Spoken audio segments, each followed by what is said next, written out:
গেল বছরের ভয়াবহ বন্যায় ব্যাপকভাবে ক্ষতিগ্রস্ত হয়েছিলেন কুমিল্লার কৃষকরা। হাড় ভাঙা পরিশ্রম করে যাদের জীবন চলে, উজানের ঢল ও টানা বৃষ্টিতে কষ্টের ফসল হারিয়ে দিশেহারা হয়ে পড়েছিলেন তারা। তবে বছর ঘুরতেই বোরো ধানের বাম্পার ফলনে দেখছেন আশার আলো।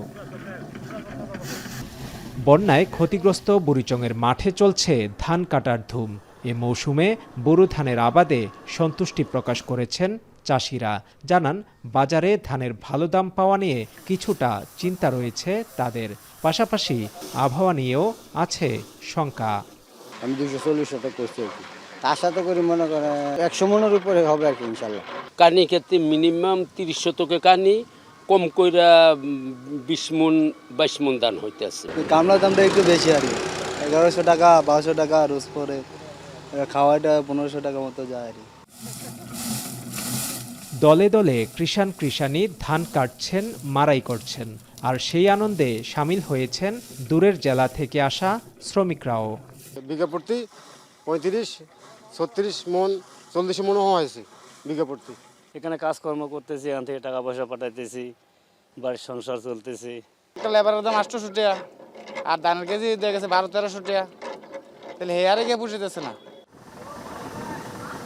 কৃষি বিভাগ বলছে, সঠিক সময়ে বীজ এবং সার সরবরাহের কারণে এবার 1,62,000 হেক্টর জমিতে বোরো ধান আবাদ হয়েছে।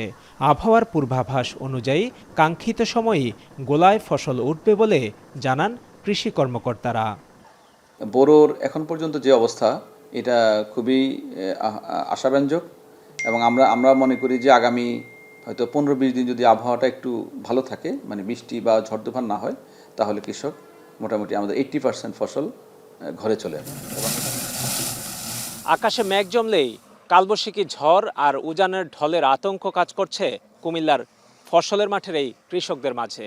গেল রোপায়মান মৌসুমে প্রায় 22,300 হেক্টর জমির ফসল নষ্ট হয়ে যায়। কৃষি বিভাগ বলছে, বোরো মৌসুমে বাম্পার ফলনের আশা করছেন তারা।